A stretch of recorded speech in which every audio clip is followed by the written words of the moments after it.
Welcome to Journeys by Leading Ladies of Real Estate, the podcast where we dive into the personal and professional journeys of the extraordinary women in our industry. Today's episode is a story of resilience, determination, and the power of overcoming obstacles. I'm your host, Bridget Collis, New South Wales Chair, and I'm thrilled to introduce our guest, Lisa Hyland, Chief Operating Officer of White Canberra.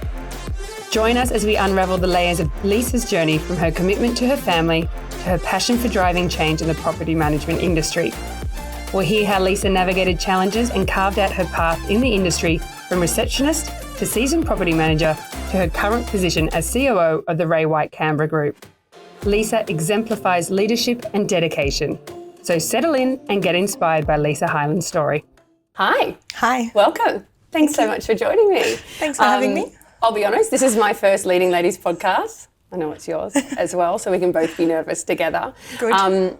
Thank you so much for sitting down with me today. I'm so excited to share your story and your journey with our audience, because not only have you juggled family and health, but also managed to climb the ladder of one of Ray White's biggest businesses, not only in New South Wales ACT, but I think the whole country, if we're talking number of managements in the business.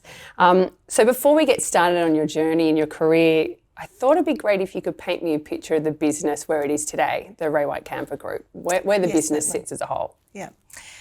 So where the business started was that there was three people, which I think Ben and Scotty have shared the story previously. Yeah. And today we have about 150 staff members based across 5 offices. So we have our 2 main offices in Belconnen and Tuggeranong that has both sales and property management and loan market in both those offices as well. And then we also have our commercial office, which is located in the city. And then we have 2 satellite offices. So one in Sutton, which has a property manager and a sales agent, and then one in Cooma that holds the same. It's massive. And I think you guys probably, in terms of like physical offices, have probably one of the best offices I've ever seen in my real estate career.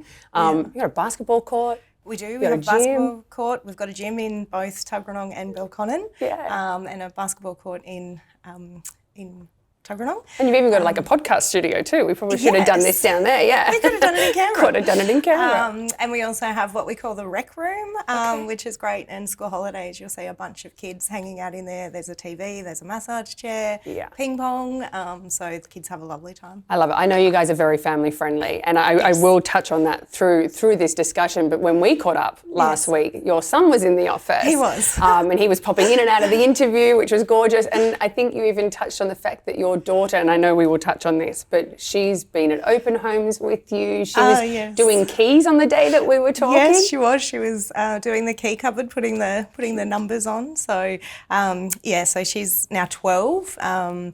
And I think she has done almost everything you can do in a real estate office. She's been to open homes, she's been to vacate, she's been to routines with me. So, her real estate career started when she was 6 months old. So, I love that. helping out on a Thursday, doing all sorts of appointments with me. And that's something you've pioneered in this business, which we will, I know I'm going to jump all over the place, but we will go back to that, that work flexibility, return to work mums, is something you've been very passionate about, which is something I really want to discuss today, because something a lot of the women in our community face and in our industry is, how do I have a family? Yes. How do I take a break? To continue to still actually have a career. 100%, whether it be sales or property management, admin or corporate.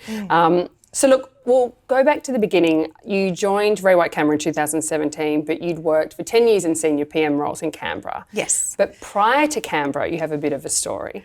Yes. You're in Wagga Wagga. I was, yes. That's where I started my real estate career when I was all of 17. And you moved out in year 12 with your high school sweetheart. Yes, we did. So due to some family reasons, we both ended up living together. We've been together for almost 2 years by that stage that we were living together. How long have you been together now? We have been together for 25 years this year. And 2 kids. And 2 kids. Which is amazing. Yes. So you followed your high school sweetheart to find yourself in your first PM role, I guess? Yes, so my first PM role was in Wagga. So I started as the agency receptionist there. Yeah. And it wasn't very long after that I moved in to become a property officer and then a property manager in my own right, managing a portfolio there in Wagga.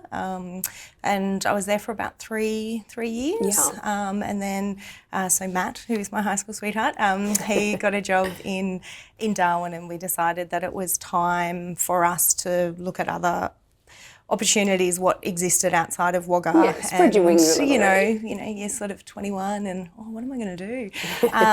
And so he found a job in Darwin, and I followed him 2 months later, Nice. Which was really nice, and started working in Darwin. And Darwin is a fun place. Yeah, I remember you telling me, you're like, it was all about, I guess, the community is very big up there. Yeah. And the business you were working in, do you want to tell us a little bit about that business? Yeah, so that, I know it that laid was a foundations big for you. business as well. Yeah.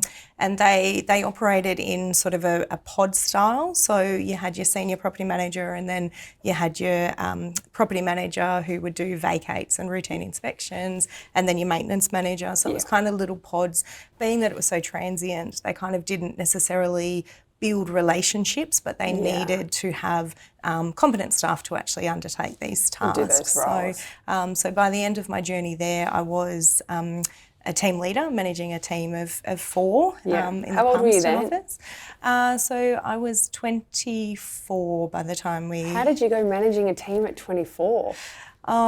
Look, I think I always wanted to be in management of some description. Back in school, if I started thinking about my career then, I wanted to be a teacher, I wanted to be a child psychologist. I remember, my husband to this day still says that there's no way you could have been a child psychologist because I would have brought them all home. I love that. And then when I actually started this career in real estate, which I fell into because I just wanted to wear nice clothes. To me, that's what a real estate agent was at 17. Yeah, well, how did you come? Did you have an experience with a real estate agent? Just seeing real estate agents. Okay. So, and that's like, oh yeah, they wear lovely clothes. Yeah. It's quite funny because some people still think that, and I mean they do. I'd like to think that. You definitely do. Yeah. But some people still think that. But so that's kind of how at 17 I fell into looking at real estate, and ended up staying. I always thought it was just going to be a 12-month sort of gig for me when I first went in there, and I'm what I would consider a life property manager. There's a few of us around still, but I think the average life cycle is about 3 years now for property managers. Definitely. It's a So do you mean, career. so when we talk about the life cycle of a property manager, that's 3 years in a role at an office before just making the jump? Yes, or even jumping out of property management. So it's something that is it's a difficult career. You're kind of the meat in the sandwich, and you have all these sort of people coming at you for different things, and so you have to kind of have the right skill set and the want, and it's about helping people and negotiating, and I know that we'll touch on it a bit later. But one of the things that we like to work on as well is actually building careers for people. Yes. Whether that be their starting journey, whether that's halfway through or whether that's sort of towards the end of their journey. So, so that's how I started way back in the day, and ended up just absolutely falling in love with real estate. And I think one trait you carry throughout our interview last week, and I think a lot of property managers have to carry, is resilience. Yes. Right. Whether that be personal or professional, and you definitely gain that in your professional career as a property manager. Absolutely. You don't get the glory of a lot of part of the real estate role. Constantly tenants coming at you, landlords unhappy. It's a really hard gig. But talking about personal resilience, I think when we first started talking, the first thing you said to me was, I've had 11 surgeries. I was like, oh my God, what do I do with this information? But you've literally, while doing this career, you've gone through huge personal, some tragedy, but also I think from that comes a lot of growth as well. Absolutely. And a lot of the reason why you came back from Darwin to go to Canberra. So do you want to touch on a little bit of why you did leave Darwin to come back? Yeah. So Darwin was fun in our early 20s, and then my high school sweetheart proposed to me while we were up there. So we're now married. And, you know, it was kind of thinking about what's next for us, you know, when you're kind of at that age. And I had been unwell, and so trying to start that journey of what does that actually mean. So moving down to Canberra. So was there not much help in Darwin with the health issues? Oh, look, the health system was okay, but they were just on the wrong track. Sure. And so I'd been through a few different things up there. Yeah. And then when we kind of decided that we wanted to be closer to home, closer to family, but still in our own right, not necessarily moving back to Wagga to be, you know, in the family fold, but wanted to build our own lives as we'd done in Darwin. And your brother was a big reason for the move as well, right? Yes, he used to come up and visit a lot. So he would come and visit. He would was an unaccompanied minor, and he'd come up and he'd stay with us for a period of time. And he absolutely loved Darwin and had made a decision that he was going to come and do university wherever we were. So, and Matt's dad got a little bit unwell, and we kind of realised how far away we actually were from home. Yeah. And you know what was next in our lives, you know, like time to settle down and buy a house and, you know, do all those things that you kind of do in your mid-20s when it's like, or 30s, I don't know, when it's like, I need to sort of start doing life. And so I found the most amazing doctor in Canberra, and this was to treat endometriosis. That's correct. Yeah. So at the time I didn't know that. Okay. So went in and told her my symptoms, told her what was going on. Did you struggle with that journey previous with other doctors? Because they didn't kind of know what was going on. Sure. So we had a few different testings done, and they were kind of on the wrong track of what the issue was. And so I then went to, this doctor in Canberra, and she basically said to me, "You've got endometriosis." And I'm like, "How do you know this?" Like, I've been to multiple different doctors, and she said, "From your symptoms." And had you heard of endometriosis before? And I did want to touch on this as a part of your journey, because I feel a lot of listeners may relate to this, and I know endometriosis is something that isn't talked about enough. Like you said, the doctor didn't even know with the symptoms, not the first thought, until you find someone that will actually listen, right? Yes, and I think, so my research, I think there's about 1 in 9 women who suffer from endometriosis. And is that diagnosed? Like, let alone, diagnosed, let alone undiagnosed. Yeah. And I think that one of the main things for me is that it's actually okay to talk about it. Yeah. I think when I was younger, I struggled to talk about it because, just the symptoms that you were going through? The symptoms and the feelings, and, you know, there's just so much happening in that moment. And so I struggled to sort of talk to other people and share that with other people, what was sort of happening in my life. And so I started that journey, and it was hard. It was hard maintaining my composure at work, and, you know, having staff call in sick, and it's like, I'm still here, but then I didn't share what was happening with me. So people wouldn't necessarily know that was happening. I'm much better now. Now that I'm a bit older, and I've been through it. Well. And as you start to share the story, you hear more and more people that they have their own journey, and they have their own battles, I guess, with, you know, whether it's endometriosis or some other struggle. Sure. So I've been through multiple different things. Yeah, so with the endometriosis journey, so once you've got the diagnosis, there was a lot of treatment for you involved in that, right? There was. So you went through quite a few surgeries. I did. And you wanted to have babies as well, and that was another journey as well, especially with endometriosis. Yes. And I think that you also don't know what you don't know, right? Yeah. You don't know what you're going to come up against. You don't know what you're going to face, or how to deal with that as you're heading into that journey. And my husband the other week, he actually asked me the most random question, and he said to me, "If you had to write a book about your life, like what would it be called?" And I sat there for 1 second. I was like, becoming Lisa Hyland. Like, I know exactly what my book would be. That. And like, I've had a few people be like, oh, you could write a book. Yeah. Like, well, maybe this is the start, right? Maybe. This could be the start of it for you. But yeah, so we started down the journey. I had a fantastic medical team around me. And Matt said to me when I started this, he said, follow the bouncing ball. Yeah. That was his advice to me. We'll do it together, just follow the bouncing ball. And so that's what we did. That's what you did. He's been an incredible support for you. Oh, he's amazing. Yeah. He's seen a lot and been through a lot. And I think the other thing that I might have touched on when we were talking was that you don't think about it from their side. Yeah. Like, I, through all of this, never really thought about him and what he was going through, because he was struggling just as much as I was. Well, with the fertility part of the journey, right, physical, as well. Yeah. But he was also struggling. So, and that's something that we've managed to talk about later in our life, but we're very good at communicating. Yeah, which is key. Which, absolutely.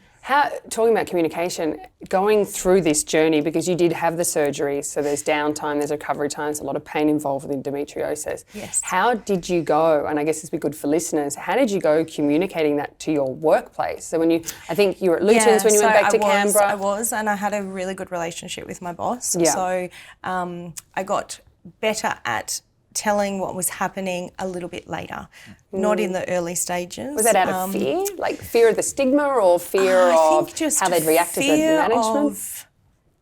I like to be completely in control. Yeah. Don't know whether that comes across. No, I'm the same. I resonate with that too. And I think that was out that my control. Like, there was actually, that was something that I could not control. Yeah. Also went through the whole, like, felt like my body was letting me down, felt like I was letting down my husband. Like, there's so many different things that you go through. And so I did get to the point. So we've had 4 miscarriages at different times, which has been really, really difficult. Yeah. And the grief process, and, knowing what sex the baby was, and knowing all of that sort of stuff that you kind of relive and go through that. And, before we had Matilda, writing on the paperwork and all that sort of thing, that, well, yes, I've had 2 pregnancies, but there's 0 children. Like, and it's all those type of things, but it's okay to talk about that. Yeah. And it's okay to not be okay. And it's okay to say,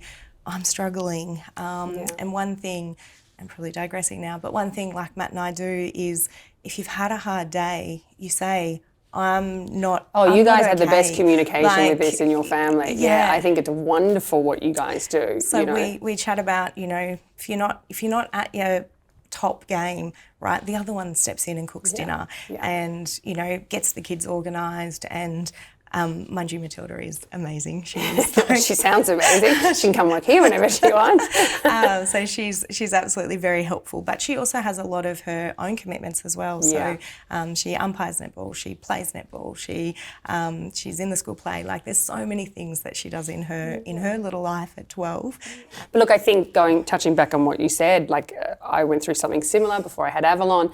But it's not until you talk about it with people you realise most people are in the same boat of being through something else. Yeah. And I think you touched on before that vulnerability equals trust. So once you do open up and talk to people, you get the same back as well, right? So that probably helps with work. And the support and being ready to have that conversation. Yeah. So I told my boss, and he was very supportive, and we didn't necessarily share it with the rest of the team. It was just that I was having a little bit of leave at the time. Yeah. And did he help you manage your role with the other team members? Or how did that? So we did get a little bit of support during those couple of times. Yeah. And then when it sort of came to with Matilda, we then went and got some help, right, which was good. Another journey as well, and there's blood tests every day, and there's different things that you've got to do to help you have the baby, have the baby, and make sure that she stays. Yeah. And like we've always looked at things happen for a reason. And I remember that she was about 3 months old, and we had a little chair, what are those bouncer things? Yeah. And it had this little bird on it. And then she had one of the floor mats and it had a bird on it. But the floor mat, you pull the bird and it would make noise. Yeah. But the bouncer one didn't. And I remember she was sitting in a bouncer and she was pulling that bird and she was so frustrated. And I was like, oh my goodness. And I rang my husband and I'm like, oh, we are in for a world of hurt. You sound like the proudest mum. I absolutely love that. And one thing you said to me, which I thought was so special going into my next question, you know, about balancing career and motherhood is, and I want to re-say these for you, but you said, I always want to be a part of everything. Yep. I want to show my kids I can do everything. Yep. Still want to do the canteen. Yep. You're a part of the school community for 2 years in the school council, and you always want to be present in their life and first and foremost a mum. And I think anyone listening can tell how proud you are. I think I did the same thing with Avalon. I have to stop myself sometimes. I'm like, oh God, no one wants to see her photos again. But balancing career ambition and motherhood, it is a struggle. So how did you manage this career? Because, you know, for everyone who doesn't know yet, but Lisa's now the Chief Operating Officer for White Canberra. So you've worked through years of property management to be in this management position now. How do you juggle? And I don't want to say the struggle of motherhood, because I don't think motherhood is a struggle. It's life, and motherhood's not a struggle, but it's a journey. Yeah. I think there's ups and there's downs, and some days it's like, how am I actually going to get through this? And how do you actually fit everything in, you know, where it needs to be? Yeah. But when I started this journey, it was that I want to be a mum. I want to show my kids that I can do everything, and they can too. And I think I've been really lucky that I've actually been able to take them on the journey with me. Yeah. Being a mum has not impacted what I do for work. Being a mum allows me to have just that little bit of flexibility to be able to, when I'm talking to clients, and say, look, I can do that appointment on that day, but I need to bring my children with me because, you know, we believe in a work-life balance. We believe in, you know, being able to continue to build your career whilst you are still being a mum. How did you, because I know you've been a massive pioneer in that in your business now. Yes. But how do you get in the role first before talking about that? Is it about a part of your interview process that you talk about how important being a mother and the flexibility is for you? Because it is a hard conversation to have. It is a hard conversation. And for me, it was when when I was pregnant, so with Matilda, with my previous boss, I said that, you know, I'm pregnant, having a baby, this is it. Yeah. And this is the terms that I want. Great. To be able to come back. And what were they? So I wanted to do 3 days a week. Yep. For the first 6 months, and then come back on the 4th day. But Matilda would work from home, or I'd be in the office. But she just clearly communicated your expectations and what you could do. This is what I want. Like this is. I don't want to step away from my job.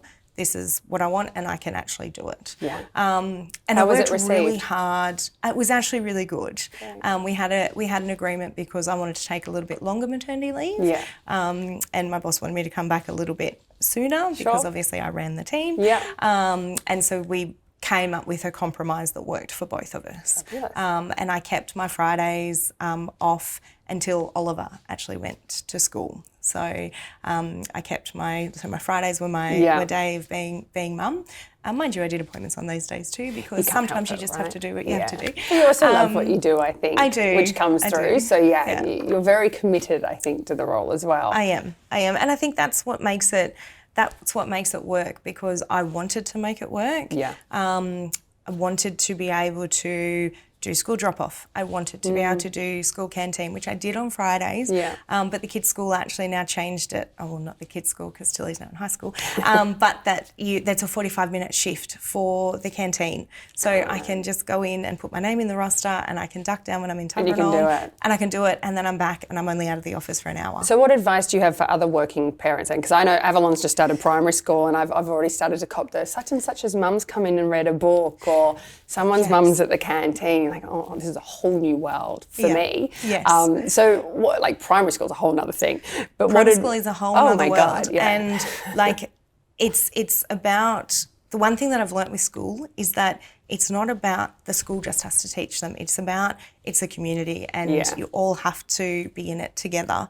for your kids to have the best education that you want them to have. So I think that it's about communicating and having those conversations, and whether it's that on Friday morning so you can go into school, that you start your day at 11 o'clock so you can go and do the morning reading, and then you might make up a couple of hours of an evening. And that's what I've always done. Or, you just make it work somehow that you can have this agreement, but you make sure that your appointments are covered and you communicate that. Yeah, I think communication is the key, right? And just that openness and dialogue. Absolutely. So your commitment to empowering work parents is very commendable, and I know that's something you drive really hard in your business. So we have 2 return to work mum positions at the moment, because we have 2 return to work mums. So one is working 3 days a week, and the other is working 4 days a week. So what we worked out is based on their many hours that they're working and what sort of a portfolio size, based on our property managers who work 5 days a week, can actually manage and maintain. Both of them, when they came and spoke to me about returning to work, thought that they'd be returning in a capacity of an admin capacity. Sure, because that's usually what happens, right? Oh, people leave property management, or they leave portfolios, and when they come back, their role changes. Definitely. But we don't want that to change for people. We, just because you want to go and be a mum, or, you might be a dad who wants to take paternity leave. 100%. That you can still come back in a capacity and still continue to build your career. So how did you advocate for that with the business leaders? So with Benny and Scott, how did you have those conversations? They were both actually on board. Yeah, they're dads. Yeah. Like it's really been a great environment to be part of. And I remember I did have some struggles with the previous business, but don't need to talk about that. Sure. And I remember that when I first had some meetings with Ben and Scott, and I came home and I spoke to Matt, and he's like, they're the real deal. Like, they're actually the real deal. So, and I think it's important to be part of a workplace that you feel that you're valued and you feel that you make a difference. And, with Ben and Scott, it's about building career paths and building a place for everyone to actually be able to develop and grow. And, whether that be in sales, in commercial, in property management, in our customer care team, there is actual leadership throughout our entire business and clear paths for people to be able to see. To grow into. And, we want people to be leaders at every level. Yeah, right. Absolutely. So talking about leadership and career paths, you've now entered the role as COO of the Ray White Group, which is huge. But even bigger is the significant change you've seen in that business. I think you've been a part of 5 acquisitions in total. Yes. So the portfolio's doubled this year, added another 1,700 in March last year. There's over 3,500 properties in management. I think you've got 46 people in your team. I think I said earlier, you guys are the largest property management business we have in the state, and I'm still trying to find out if it's the country as well. That's massive.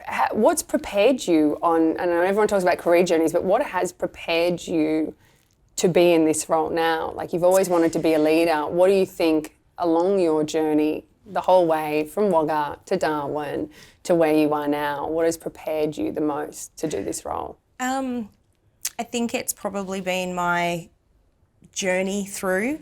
I have probably stepped out of my comfort zone the most in the last 7 years at Ray White. And why is that? What part of the role has been uncomfortable? I started saying yes. Yeah.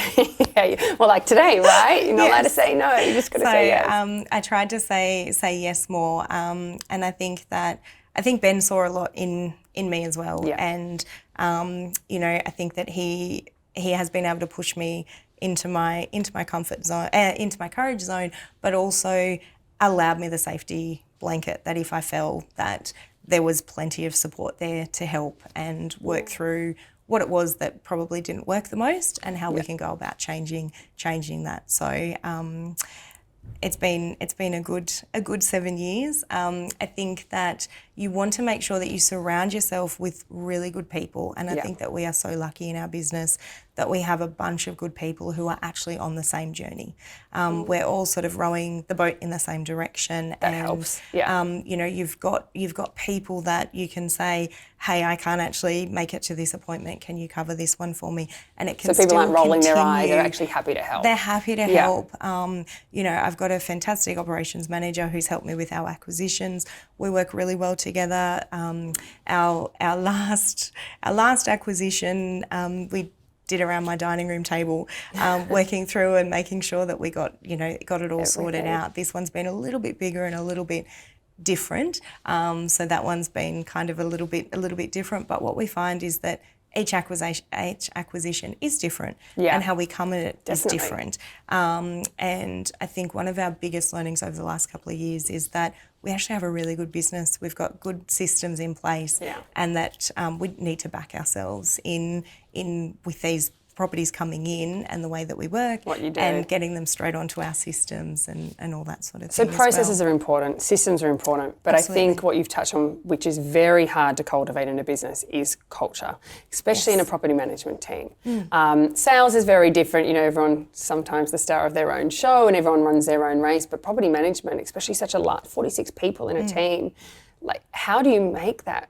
How do you create a culture where people are happy to step up and fill in for someone instead of that typical office eye roll of, oh yeah, they're not doing their job, like I've got to do it kind of mentality? How do you cultivate that? So we certainly have, we have our company values. And what I love about our company values is they're not just written down and that's it. Like they're actually in everyday use. We have our system that our peers can actually nominate other peers. What system do you use for that? That's Employment Hero. Okay, yeah, because I've heard of taco as well. People can give each other tacos to recognise their peers. Absolutely, to recognise what they're doing, what's good. Like there is so much good out there, and celebrate the little wins. And then from those peer nominations at our all hands, which we have once a month. Yes. So that's your big company meeting. And that's our big company meeting. Yes.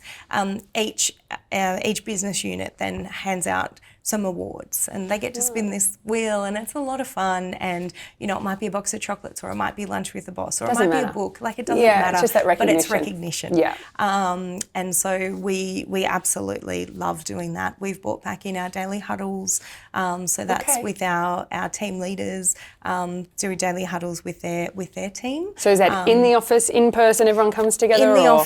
In the office or go for a walk or go and get a coffee, whatever it might be.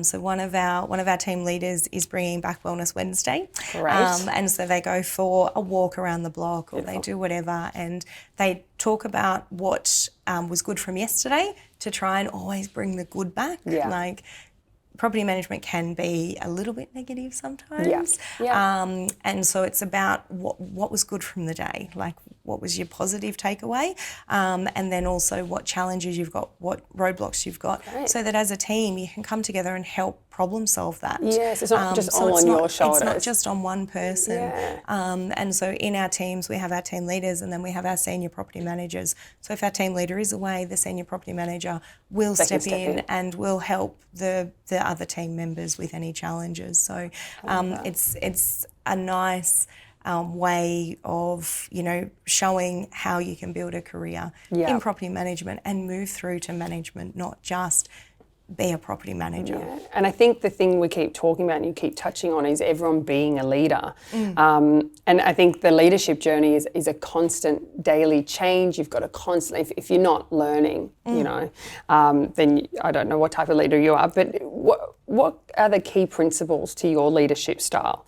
and how do you foster them day to day with your team?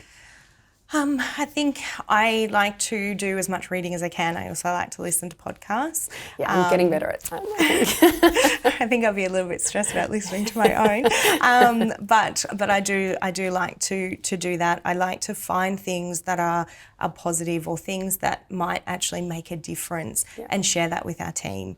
Whether we share that at our weekly team leader meeting or whether we share that at our monthly PM meeting, try and actually find something that is just one thing that will help them and look where there's opportunities for learning developments. Do you share your vulnerabilities with the team? Like, do you ever share your journey and your vulnerabilities to help them with theirs?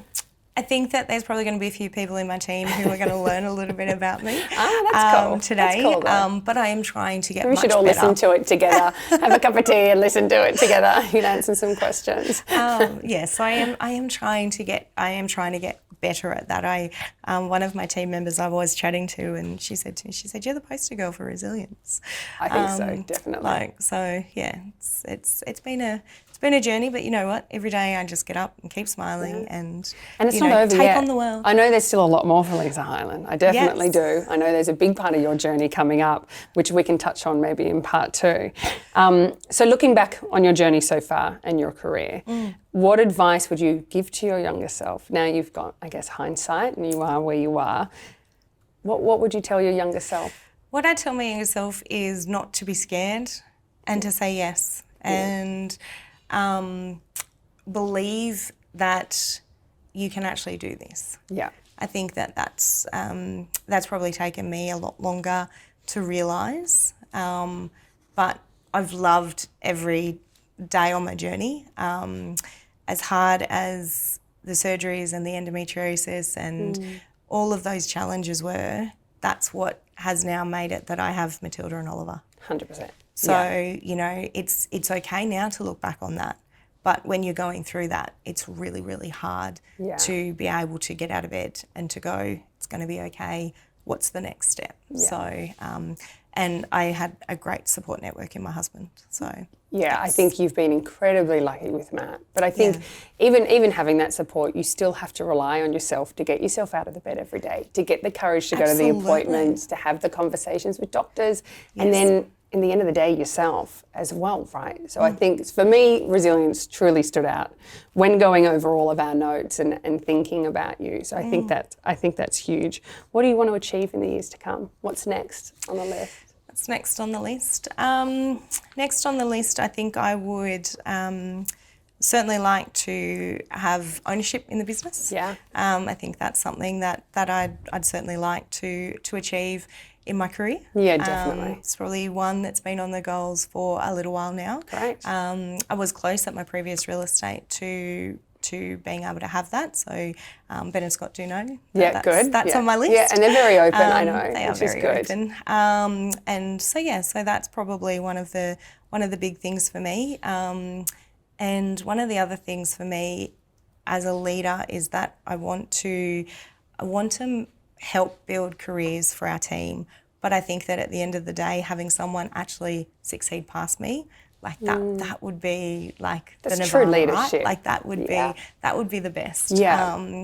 And to also impact people, like to actually, like I've had some terrific leaders in my time that I talk about fondly and look back on fondly and appreciate the support that they gave me. And I hope that I can be that for someone one day. I love that. Thank you so much for sharing your journey with us today. You've been an absolute pleasure.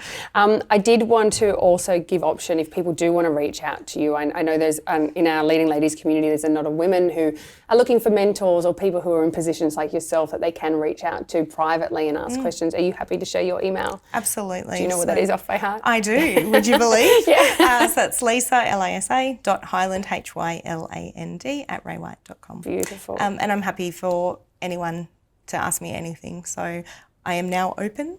I love that. It's taken a while, but it's good. I'm happy to provide any advice. Well, I'm glad we could provide a platform for you to start that journey. That was awesome.